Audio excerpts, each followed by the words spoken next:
أعوذ بالله من الشيطان الرجيم.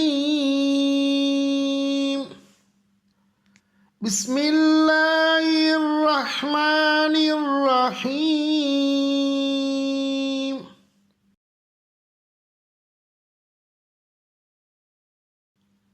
يا أيها المزمل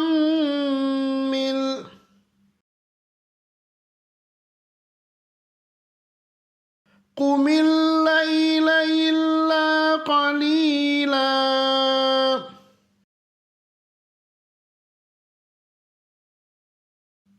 نصفه أو انقص منه قليلا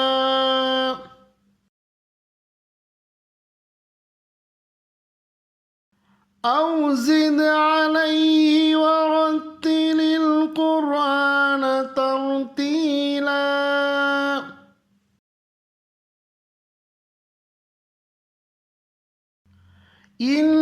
إنا سنلقي عليك قولا ثقيلا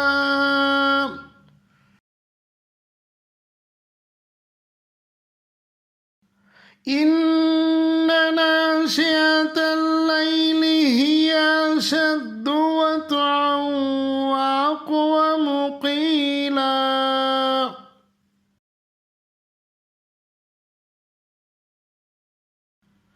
إن لك في النهار سبحا طويلا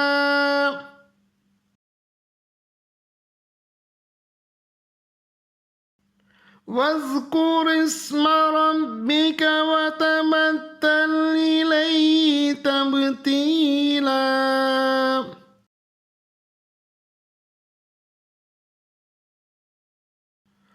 رب المشرق والمغرب لا إله إلا هو فاتخذه وكيلا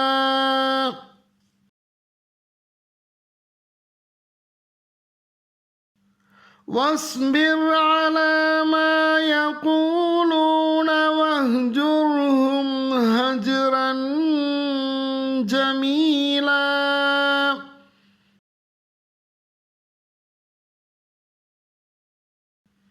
وذرني والمكذبين أولي النعمة ومهلهم قليلا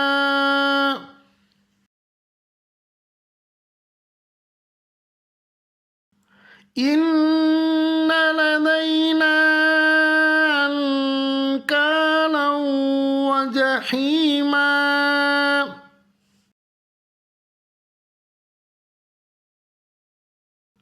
وطعاما ذا غصة وعذابا أليما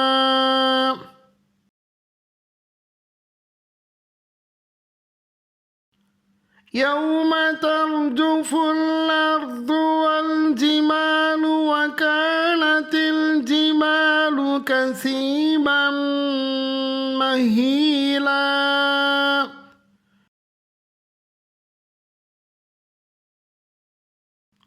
إنا أرسلنا إليكم رسولا شاهدا عليكم كما أرسلنا إلى فرعون رسولا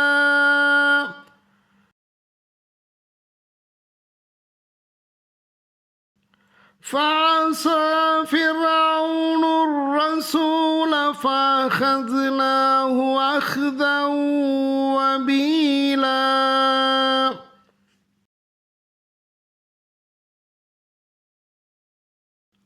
فكيف تتقون إن كفرتم يوما يجعل البلدان شيبا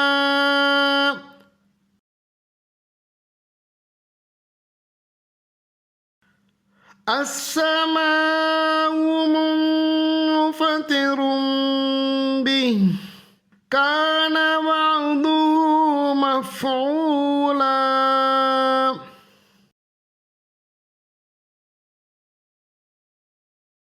إن هذه تذكرة فمن شاء اتخذ إلى ربه سبيلا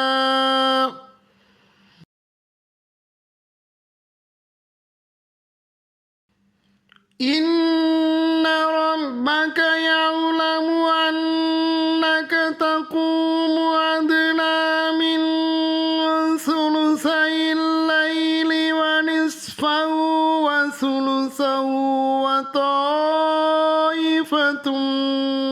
من الذين معك والله يقدر الليل والنهار علم أن لن تحصوه فتاب عليكم فاقرؤوا ما تيسر من القرآن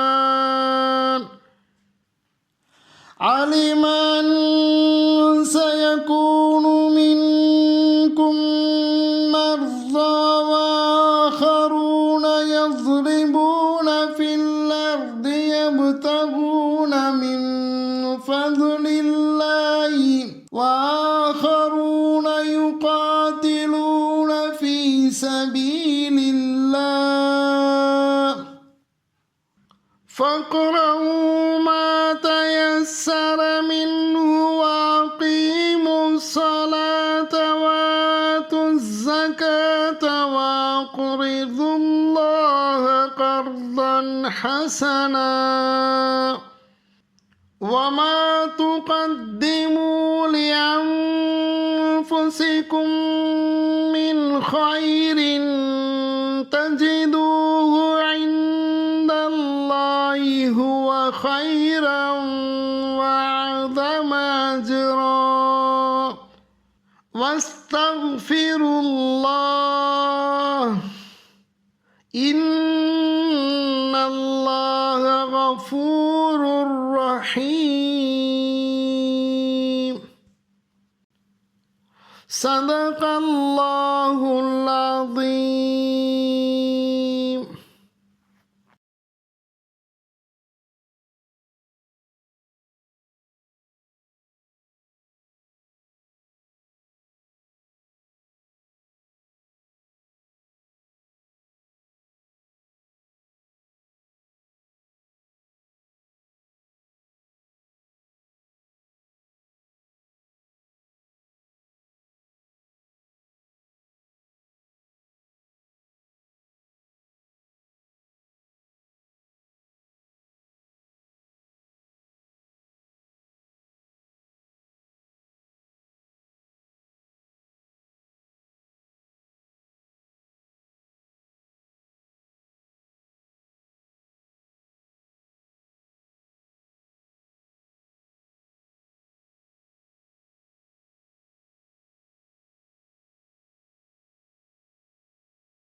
அஸ்ஸலாமு அலைக்கும் வரஹ்மத்துல்லாஹி தஆலா வபரகாத்துஹு. அல்ஹம்துலில்லாஹ்.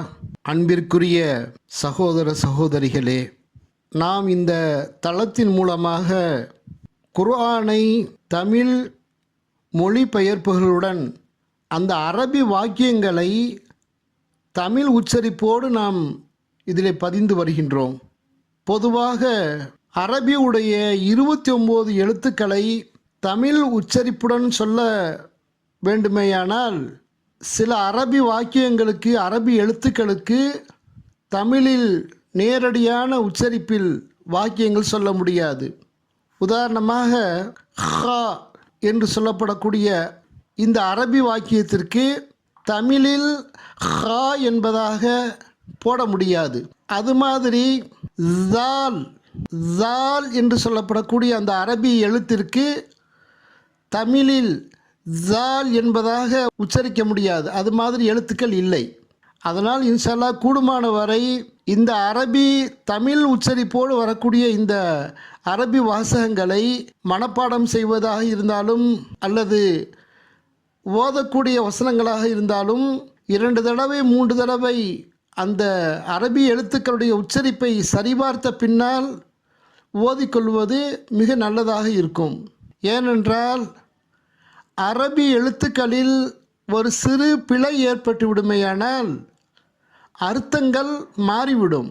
அதனால் இன்ஷா அல்லாஹ் கூடுமான வரை இந்த தளத்திலே பயணிக்கக்கூடிய சகோதர சகோதரிகள் யாசின் சூரா, தபாரக்கல்லதி சூரா, சஜிதா சூரா, இது மாதிரி எந்த சூறாக்களை ஓதுவதாக இருந்தாலும் அந்த சூறாக்களை 2-3 தடவை ஓதி பார்த்து எழுத்து உச்சரிப்புகள் நன்றாக வாயிலே அமைந்த பின்னால் அந்த சூறாக்களை ஓதுவது மிக நல்லதாக இருக்கும் இன்ஷா அல்லாஹ்.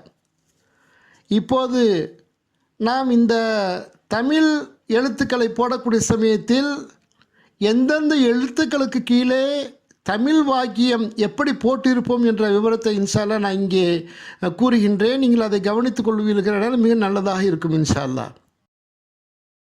அலிஃப் அங்கே ஆ என்பதாக போடப்பட்டிருக்கும். பா என்று சொல்லப்படக்கூடிய அந்த எழுத்திற்கு கீழே பா என்பதாக போட்டிருப்போம். தா என்று சொல்லப்படக்கூடிய அந்த எழுத்திற்கு பக்கத்தில் தா என்பதாக போட்டிருப்போம். சா என்ற எழுத்திற்கும் தா தான் போடப்பட்டிருக்கும்.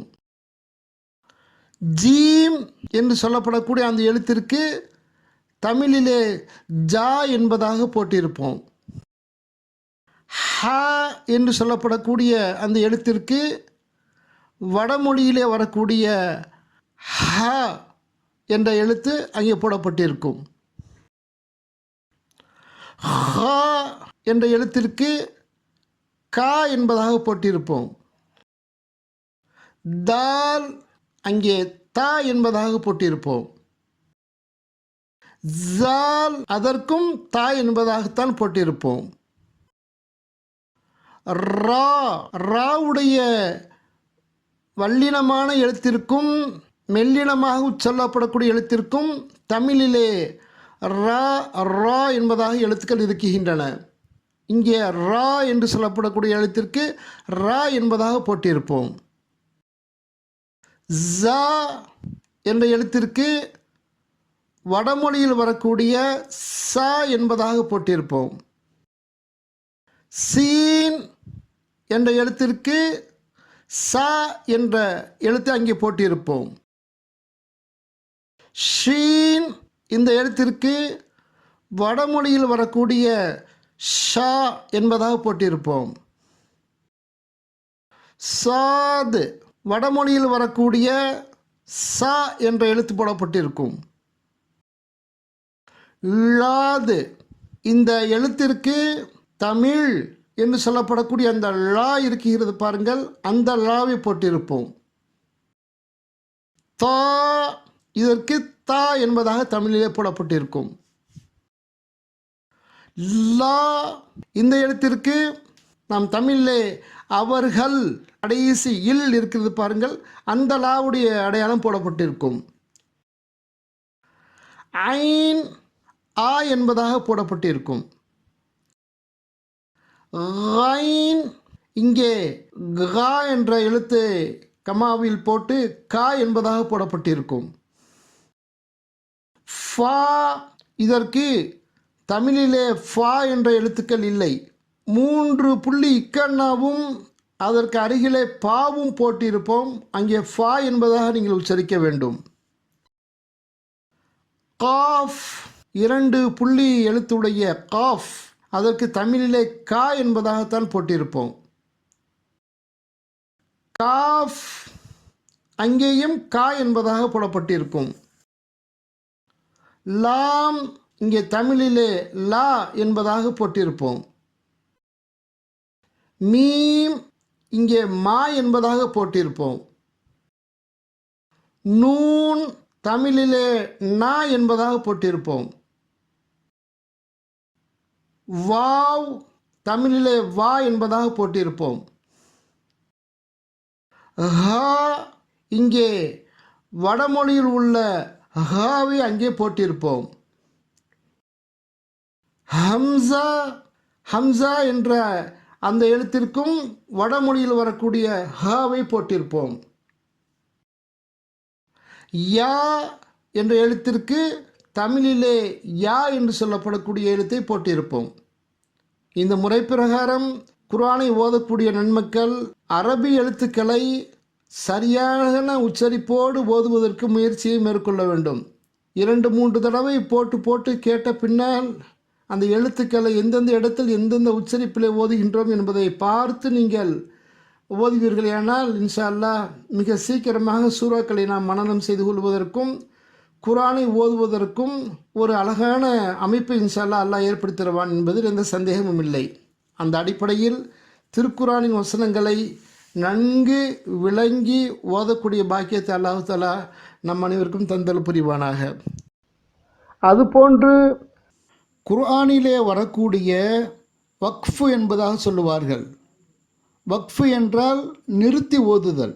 இந்த நிறுத்தி ஓதுவதில் ஒவ்வொரு ஆயத்திற்கும் பிறகு கமா என்ற ஒரு அடையாளத்தை அங்கே போடப்பட்டிருக்கும். அந்த இடத்தில் ஓதக்கூடியவர்கள் மூச்சு விட்டு நிறுத்திய பின்னால் அடுத்த ஆயத்தை தொடர்ந்து ஓதிக்கொள்ளலாம்.